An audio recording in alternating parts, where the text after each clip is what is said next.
Yo, what's going on? It is your official host, That Guy B.RoB, and welcome to the season 4. That was 8. Season 4 premiere of That Life My Life. I've been doing this for some time, and this is the second season that Life My Life will be streaming right here on Instagram Live.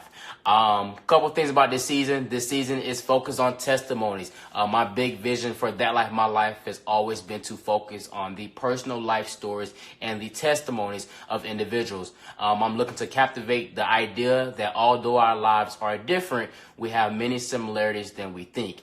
And so this season, I've reached out and I've picked out several guests who have amazing stories, and they are extremely eager to share their personal testimonies with you guys. Today, our guest is going to be a good friend of mine. His name is Sculley. He's the mastermind behind the brand of Speaks to Inspire, which is a brand that focuses on positive mental health and suicide awareness and prevention. Abe is from Miami, Florida, and he is currently a senior at the University of West Florida. Shout out to my alma mater, where he is studying psychology. So without further ado, I'm going to invite Abe into the chat, and he's going to be able to share his testimony and his life story with us. So I'm going to find Abe and invite him. Let's get it. Let's get it. What's going on? Let me fix my phone. There we go. What's up, bro? How are you doing? I'm well, bro. Can you hear me clearly? I can hear you clearly. Perfect. You look good. What can I say? God been blessing me. God be blessing you. That's in the genes. My boy, thank you for coming through. It is definitely a pleasure and definitely a blessing to have you be my first guest this season on That Life My Life. I know you have an amazing story that I'm going to allow you to share with our viewers as we look to just, captivate the idea that we have a lot of similarities. And I believe mental health is very important. And one thing I'm aiming to do is getting us to talk about those things. I know me and you had a conversation not too long ago, a couple of days ago, about your personal testimony. And, you shared with me that one of the hardest things for you was your freshman year of college. And that was one of your toughest moments that you probably had to experience in your life. So I want you to just tell the viewers, let me know, let's talk about it. Why was your freshman year such a difficult time period for you? Yeah, so first I want to say thank you, B.RoB, for the opportunity. And I'm honored to be your first guest on this season premiere. So really appreciate you for the opportunity. For those of you who don't know who I am, my name is Abraham Sculley. And I just want to share a little bit about my experience and my story. So I moved to Pensacola, Florida from Miami in 2014, and I started out as a freshman. At the time, I was working pretty much a full-time job. I decided not to take the traditional route like a freshman normally takes, and I got my own apartment. My own apartment meant my own bills, own responsibilities. Oh, if I didn't cook, I didn't eat. So it was at McDonald's. Yeah. That's right. So it was real. I had to learn how to cook real quick. But yeah, so that went on for some time. Initially, my goal was to declare a major in information technology. I had always been good with computers, with any electronics, and I figured to myself, well, the IT industry is booming. So if I can get a degree in 4 years, graduate, get a great job, then I can make a whole lot of money to take care of myself and my family. So that was the initial goal. After working, like I said, pretty much a full-time job, full-time student, the stress started to get real for me to the point where, I just wasn't feeling like myself. And I had never been in that position to where I wasn't able to find motivation to inspire myself to just get up and go after it like I had always done. And so didn't really know it was depression at first. And I had a really good friend of mine at the time. She called me, and she hadn't seen me on campus for a while. We went to the same church. She hadn't seen me at church. And she hit me up and was like, yo, Abe, is everything good? I was like, yeah, everything is good. And she said, why haven't I seen you on campus and you haven't been at church? You're not the one to just miss church. I was like, yeah, everything is good. Everything is good. I just kept dancing around the conversation because I didn't really want to just go out there and say, I think I'm depressed, or I think I just don't have any motivation to do anything. Have you ever been depressed in high school? Well, I will say I had been at a low point, didn't know it was depression when my parents were going through a divorce. Gotcha. So I was not in a point where I couldn't find motivation, but I was in a rebellious stage and I don't care phase, to where I did, a bunch of different things with the attitude of I don't care. But yeah, so we were on the phone and she said, I'm not getting off the phone until you tell me like what's good. I want to know what's wrong with you. And I finally said, you know what, I'm not feeling well. I haven't been feeling well. I haven't been eating at night. I haven't been working out, and I'm the one to always be in the gym. Like, if you know me, I'm always working out. I haven't been going to work. I've been calling off. I haven't been going to classes. And she said, it sounds like you're depressed. I was like, nah, I can't be depressed. You can think of it was something that was possible for you to be depressed. Yeah, exactly. And I was like, nah, I can't be depressed. People like me don't get depressed. I'm an optimistic guy. I'm the motivator. I don't necessarily need motivation. I am the motivator. So how can I be depressed? And she said, if you are depressed, they have resources on campus and you should really check them out to see if they can help in some sort of way. I didn't really listen to what she was saying too much, and we got off the phone. And I was very grateful for that conversation. And I'm really grateful for, real friends that push you to be open and honest about what you're struggling with. Because I promise you, if we didn't have that conversation, and if she didn't mention counseling or therapy or whatever, I wouldn't have had that in my mind to see that as an option. But because she forced that out of me, it really drives me to be open and honest. So about 2 weeks passed by, and I got into a really desperate situation to where I was like, I gotta feel better. Like, I'm tired of not feeling like myself, and I'm just going in a downward spiral. And I said, you know what? I'm gonna take my butt to therapy. Whatever happens, I don't care, but I'd rather go through that than to stay in this funk that I'm in. Because I literally wasn't doing anything. Drinking, the habit of drinking went up. I was drinking rum every night, smoking Black and Milds, trying to just alleviate the emotional, mental pain I was going through. And I said, enough is enough, man. I'm sick and tired of being sick and tired. So I got up, I went to therapy, and spoke to a psychiatrist. That was the first person I spoke to. And not too long into our conversation, I was diagnosed with clinical depression, major depressive disorder. She gave me a prescription to take that day and said, go ahead and to the Publix, fill this prescription and start taking this. This will help your mood. Now, when she told me that, I had mixed feelings because, one, I was happy that I can identify that this is an actual thing. And I wasn't going crazy because I thought I was going crazy. And then two, I was mad because I'm thinking to myself, how did I get to this point? Like, how did I get here to where, like, I'm literally depressed, like I can't do anything? Long story short, I started taking medication. And that was during my freshman year, second semester. Started doing therapy, and it didn't go so well for me.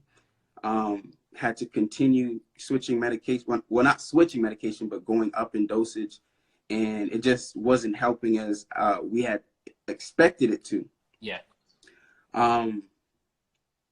Ended up just getting really dark, and I was afraid of my thoughts. Afraid of what I could potentially do to myself that I would regret. And what were some of the things that you thought about doing to yourself? Yeah, so the main thing was that I couldn't control not what thoughts I had, but whether or not I would follow through with those thoughts. So suicide, just thinking to myself, like, how would life be if I were no longer here? One of the things was that I felt like I was a burden to everyone around me because I wasn't myself and I wasn't operating at that same level that I had always operated in. I had never attempted, did anything to harm myself, but I was always afraid. Like, I would be in my room sometimes and a thought would come to me to just smash my head into the wall or to do something crazy. And I didn't feel like I had total control of whether I would actually follow through with that or not. Ended up going to the dean and I did a medical withdrawal. So I went back home, dropped all my classes, went home for about 2.5 months, and was really recovering in recovery mode, continuing with therapy. And I got to a place where I felt healthy enough to get up and go back to school. Now, I wasn't 100% well, and I don't think we ever get 100% well. But I was to a position where I can actually, feel it to go to classes and to go to work. So I got up and I went back to school, got back enrolled, and now I'm here. So how did your family feel? Say again? How did it affect your family? Did you talk to They them were about confused. it before you went to therapy? Like, did you talk to them? I mean, I could imagine that, like, being depressed, especially being Black in a Black household, depression and being sad and being emotional is not something that's prominent in our household. So it's not something we talk about a lot. So when and if you ever brought it to your family, what were some of their thoughts and reactions to you going through this? Yeah, they were confused. So initially my mom was like, well, this feeling will kind of pass. But I will say I wasn't completely transparent with them. I didn't want to, like I said, burden them, but I also didn't want them to get scared to where they're worrying about, me and me being 10 hours away from home. So I wasn't fully transparent with them.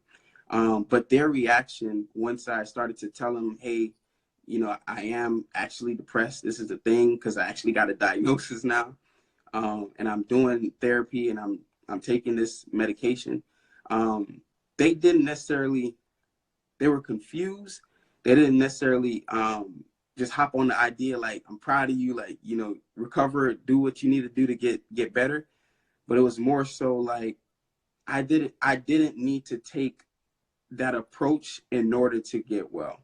Because not only am I from a Black household, but my dad is a pastor. So I've grown up in the church. All I know is, the church, the traditions and the culture that we come from. And so another thing that we're taught is that when we're going through different adversities, we can pray it away.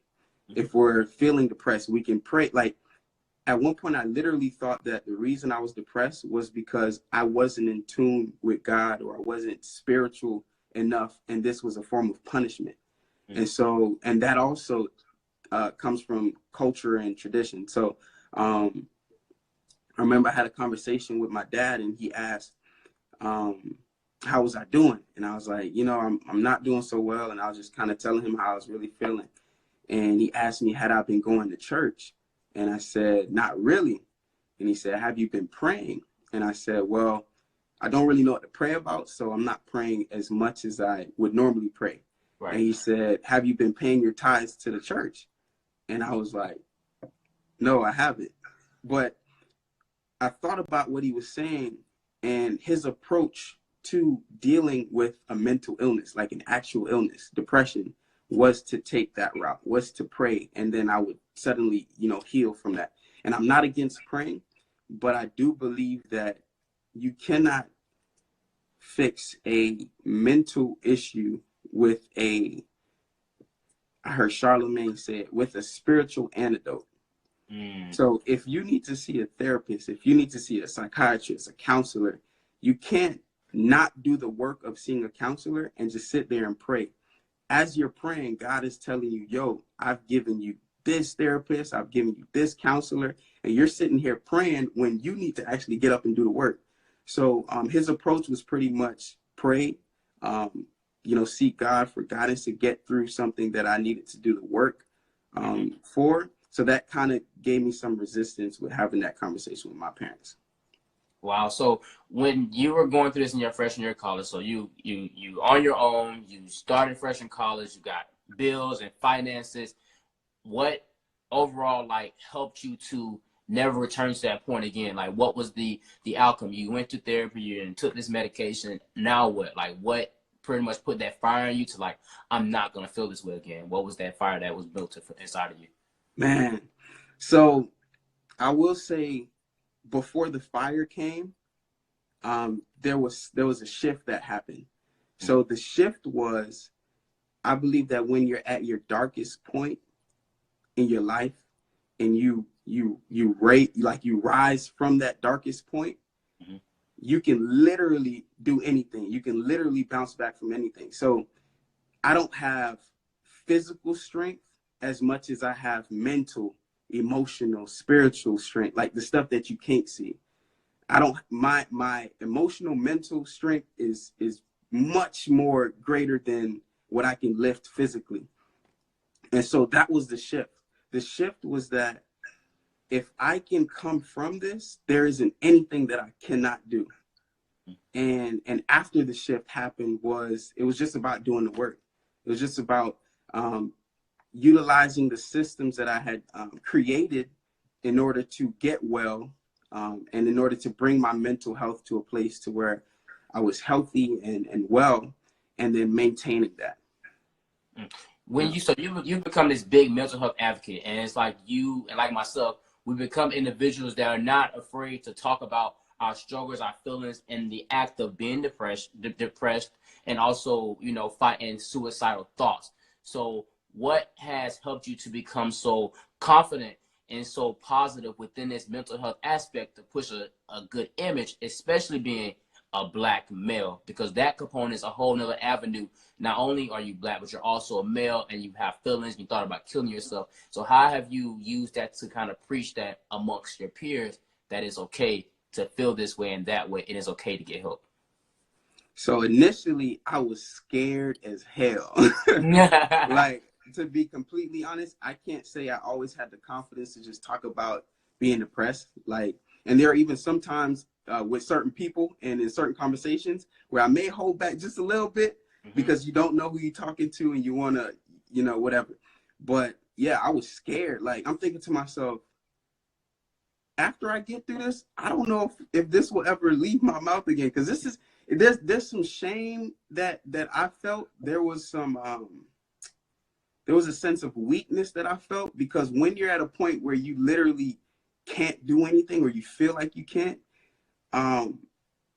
there's this aspect of masculinity, and that's kind of stripped from you in a sense. And so you do feel weak, or at least I felt weak. And so I'm thinking to myself, how can I share this? But what was more important than my feelings and my emotions was the fact that something good came out of this.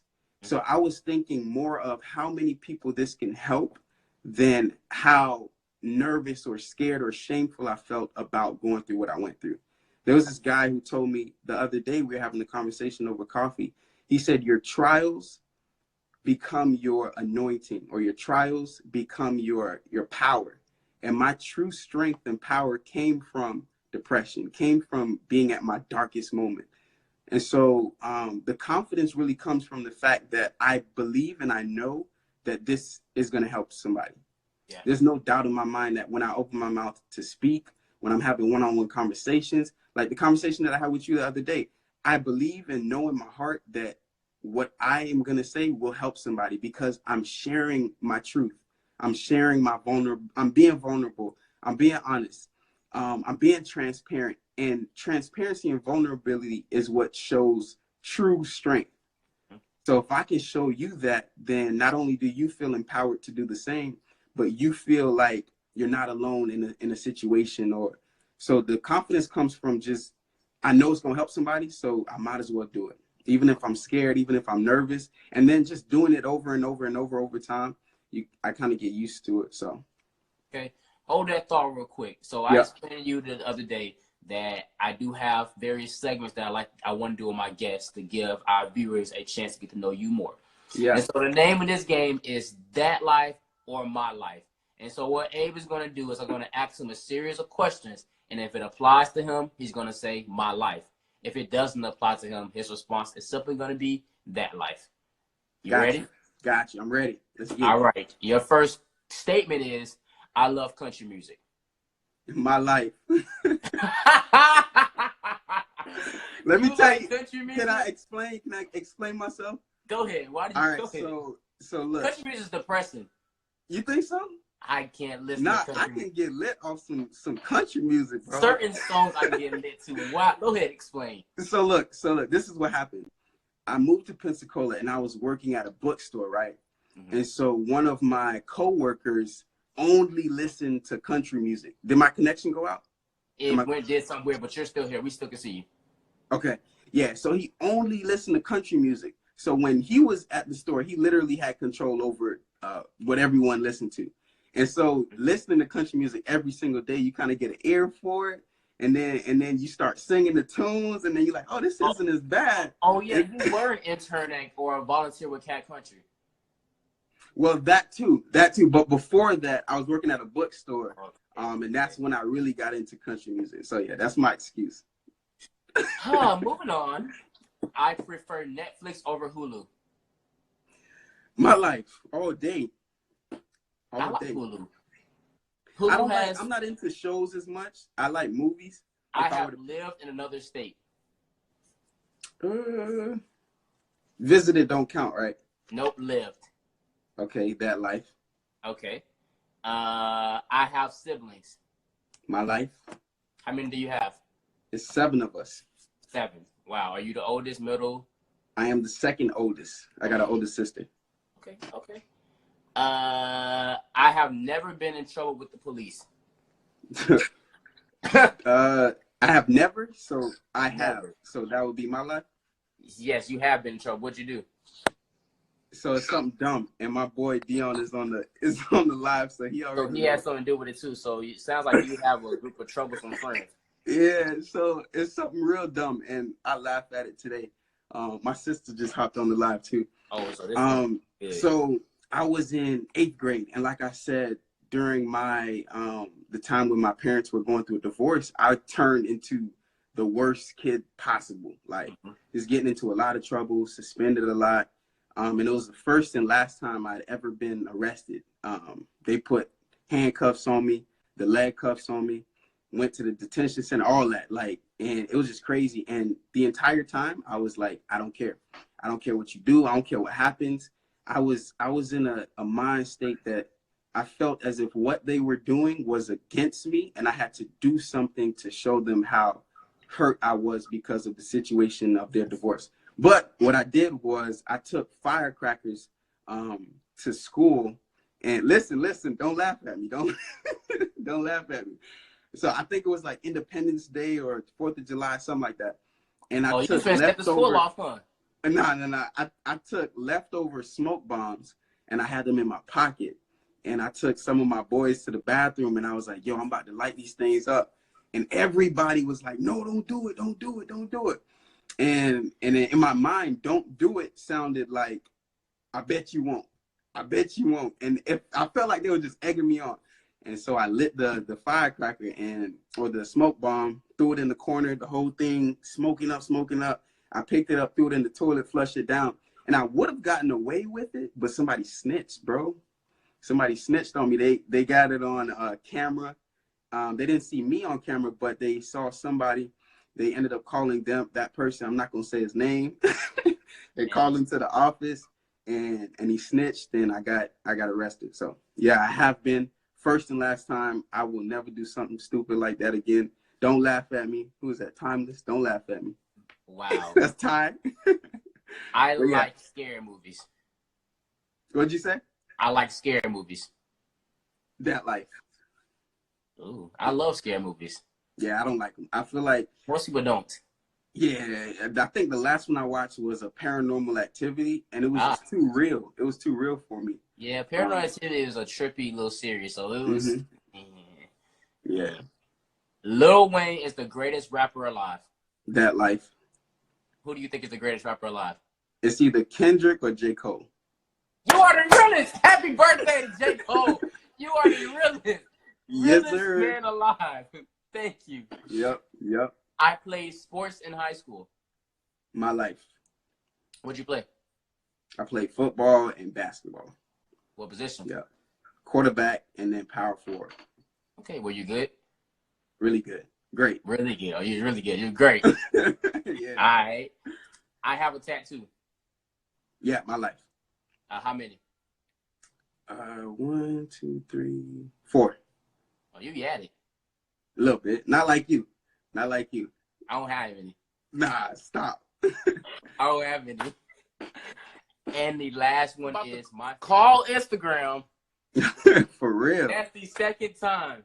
They are tripping. And I have an hour on this thing, so I know we ain't hit the time yet. So What's your favorite holiday? That's what we were talking about. Yeah, so I don't celebrate Christmas, so it's not my favorite. I have to go with Thanksgiving because the food and then family getting together, everybody's cooking something, some Jamaican dish. So Okay, I can yeah, rock with that. So back on topic. yeah, So with you gaining all of this mental health strength, the ability to deal with your emotions and your feelings, I know you still have moments to where you still may get down or you may have like little, weak time periods in your life. So for our viewers that may be struggling with depression or their various issues, what do you do to help keep yourself on track or prevent yourself from falling back into that dark hole that you once were at?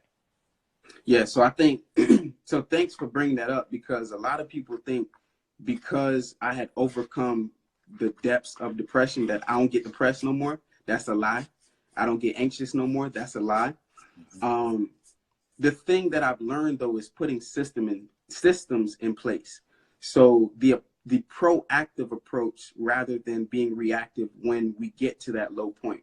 So before I didn't know what depression was and I had never been so low. So everything that I did was just uh, putting me in a downward spiral, going down, when I could have took a proactive approach, and while I was going down, did something for my mental health. While I was going down, doing something for my mental health, and slowly coming back up. So now that I've learned, and I'm super glad for being in such a dark point, I've learned to put systems in place. Just the other week, just waking up and not feeling motivated, not really feeling inspired, um, just wasn't feeling it, and I was thinking to myself, dang, I probably need to, set up an appointment to see a therapist, or is this something that I can kind of work through based on what I've learned? And so I just took my journal, and I journal normally, but I went a little bit deeper into journaling. So I spent some more time into journaling, just really getting things off of my mind, off of my chest, different things that were kind of keeping me awake. And after doing that, my mood changes. And people sleep on having a diary. Yeah, I'm a black man with a diary. I Own call it your a truth. journal. I Own your call it a truth. journal so I can sound hard, but yeah, it's a diary. You did call the journal of the day. Uh-huh. So I have a gratitude journal. I probably have about 25, 30 journals that I have on me that are filled up, and I just continue to get more. And it's really just to put my thoughts on paper when I have negative thoughts, or when I have thoughts that are keeping me up. Getting the simple act of getting it out of my mind and putting it on something relieves me of that stress. So when I do have dark moments, I ask myself, okay, Abe, is this something that I have learned from and can put a system in place to help myself? Or is this something that I need to call up a friend? Do I need to call B.RoB and we go through this together? Or do I need to call my therapist and we set up an appointment? So I have certain things in place to where I know where to go to when I get to that point, so I don't ever get into that downward spiral. There's one thing that I said in one of my talks, and I said that I'm a nightmare to depression. And I promise you, while being depressed, like severely depressed the first time, depression was my nightmare. Not being able to sleep at night, going to sleep and finally falling asleep, and then waking up at 2, 3 in the morning and not being able to go back to sleep. Like, it was a nightmare just living. Yeah. And so when I say I'm a nightmare to depression, I know what depression is. I know depression's weak points. I know that depression can't live when there's gratitude in the building. I know depression can't live when you're talking about the certain things that's in your mind. I know depression can't survive when you're not allowing yourself to be in a negative environment or in a negative mind state. So I'm a nightmare to depression, being that I will never get to where I once was because I understand what depression is and I know how to beat it. So, yeah. I respect it, man. I mean, depression, suicide, mental health, taking care of ourselves is very important. I meditate. That's something that I picked up on, and so Mm-hmm. Sundays is like my spiritual days to where I like to meditate and really think about the previous week and also the next week, get my thoughts together. Like yourself, I've survived my own thoughts and have tried to figure out ways to battle that. So it's definitely appreciated that you are able to share this with us today. I think the viewers highly appreciate it. So before we go, what I want you to do is I'm gonna allow you to say one final piece of advice for our viewers. And you guys, if you have questions for Abe, feel free to type those below as he says his final thoughts, and we'll go from there if you guys have anything that you want to hear from Abe. So Abe, the floor is yours. Your final piece of advice for anyone that's dealing with mental health issues and depression. Yeah. So if you are dealing with depression or any sort of mental issue, and for some reason it's disabling you, it's not allowing you to do your normal duties, just know you're not alone. Just know that, one, you're not alone, and two, this is a temporary situation. It's a season. Just like when winter comes, right now it's cold. It's not going to be cold forever. Summer is going to come. Unless Fall you is live in going to Florida. come. Unless what? You live in Florida. True. So it's a season of your life. And just like it's a season, it means that it's going to pass and a new season is going to come. So the best advice that I can give is to learn as much as you can learn in this season so that you get the most amount of growth that you can possibly get. Whether that means writing down your process of growing through this season, whether that means reaching out, developing systems like I've done. Another thing, so I'm QPR certified, and I'm about to get my certification in mental health first aid. And one thing we talk about is QPR. So if you know somebody, or you are that somebody, but specifically if you know somebody who has suicidal thoughts or struggling with their mental health, mental illness, there's a system called QPR. It's question, persuade, and refer. So question, asking the question. A lot of people shy away from asking someone, are you thinking about killing yourself? Because they think that the idea is if you ask somebody, then you're going to encourage them to kill themselves. But that's a lie. That's a myth. If you bring that conversation up, if you're just open and honest and just straight to the point about, yo, are you thinking about suicide? Are you thinking about killing yourself? Then that kind of switches on their brain like, oh, am I? And then they can answer and kind of, be open and honest with you. The next thing is to persuade. So it's really just letting them know, hey, there are resources. There are resources available. You don't have to go through this alone. And then the last one is to refer. So if you do have a friend or family member that's struggling with depression, suicide, any of that, not just telling them, hey, go get help, or just giving them the resources, but grabbing their hand and walking them to that therapist, walking them to that psychiatrist. Really showing them that you do care about them, you do love them, and you want to see them get well. So QPR, and understand you're not alone, and this is just a season if you're struggling, and this season will pass. I love it. I think that's amazing, man. It is one of those things to where nothing lasts forever. I know one of me and my mentees, one of my little brothers, came up with this quote that life fixes itself. It doesn't stay broken forever. Like, it's gonna have to fix itself. It may be hard, but it's like, it's life. It has no choice but to fix itself. And so I think that's one of the things that we do have to learn and have to get a grasp on. I see that one of our viewers did have a question, and she asked, and that is, I think it's Sammy Reed 2014. And her question is, What's up, Sammy? If you're depressed about something that is out of your control, you can't control it, what should you do if you're depressed about it? So what are some tips on how to deal with anxiety and depression in that instance? Yeah, so there's actually a workshop that I teach, and it's 5 steps for overcoming adversity. The first step that I talk about is controlling what you can control.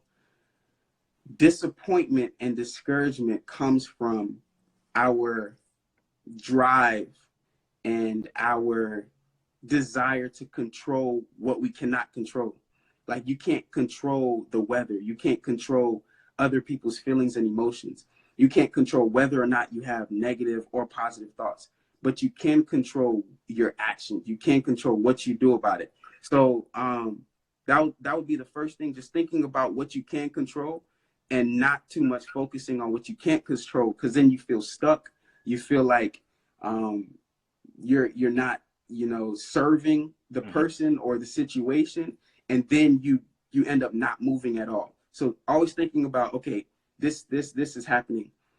What can I not control? Writing that down, putting it on a list, and then put that to the side. And then what can I control in this situation? writing that down and really attacking those things that you can't control. But for Sam's specific situation, my son, for instance, has mental problems, and it's difficult. I would say the best way you know how, try to get resources. And I'll also talk to you offline, Sam. But try to get resources for your son, whether that's a therapist, and you go there with him. I know you have a young son. Resources, educate yourself. Educating yourself is huge. So understanding what exactly your son is going through, because with someone who has mental health problems, we don't necessarily, or when I was struggling in it, right, I felt like no one could relate, no one could understand. I felt like I was alone and I had to figure this out on my own.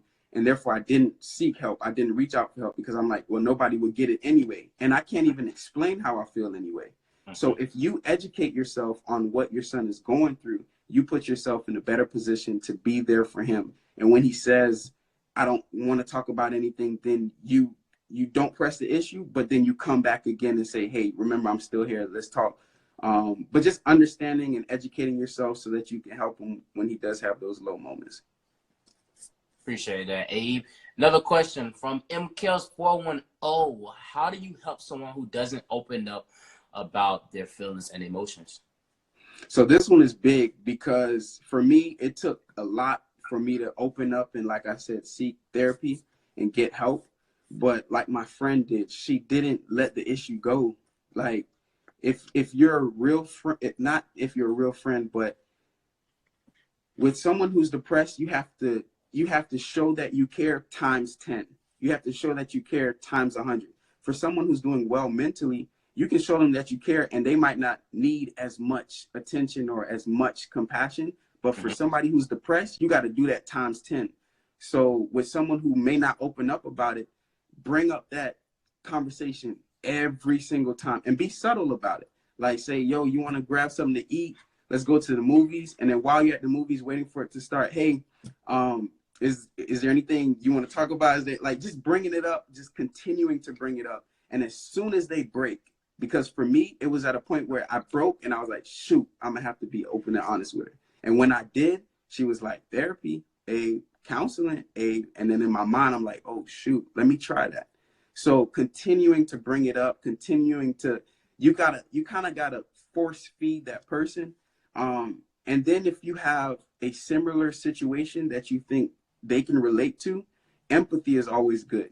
Once you sit down with somebody, and I'm surprised at the amount of people who open up to me, but I think the real reason why people open up to me is because before I allow them to talk, I share my vulnerable spots. I share my truth.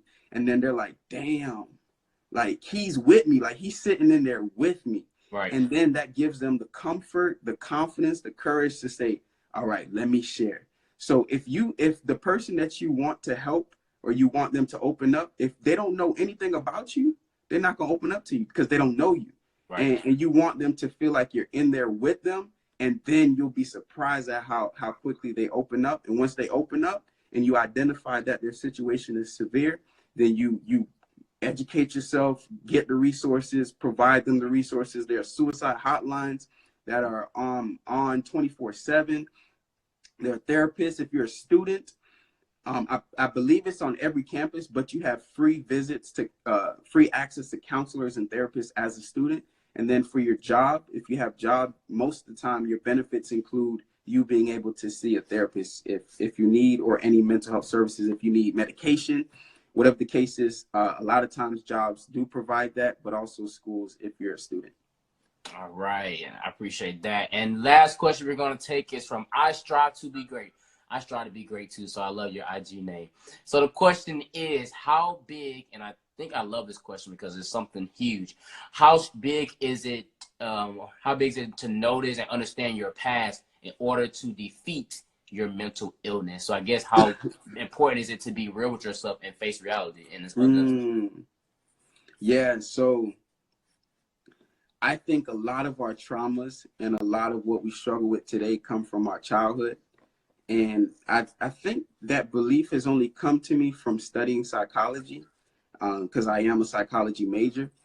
And so I do believe that a lot of what we go through, whether it's mental illness or any, traumas or things that we hesitate with doing, I think they come from our childhood. So I think it's vitally important to dig back into those traumatic events, whether it was a harsh breakup for you, a heartbreak for you, whether it was you seeing violence in the household, domestic violence, whether it was your a loved one or a family member being killed, and like you had to grow up knowing that your family or loved. Those are certain things that really affect who we are today.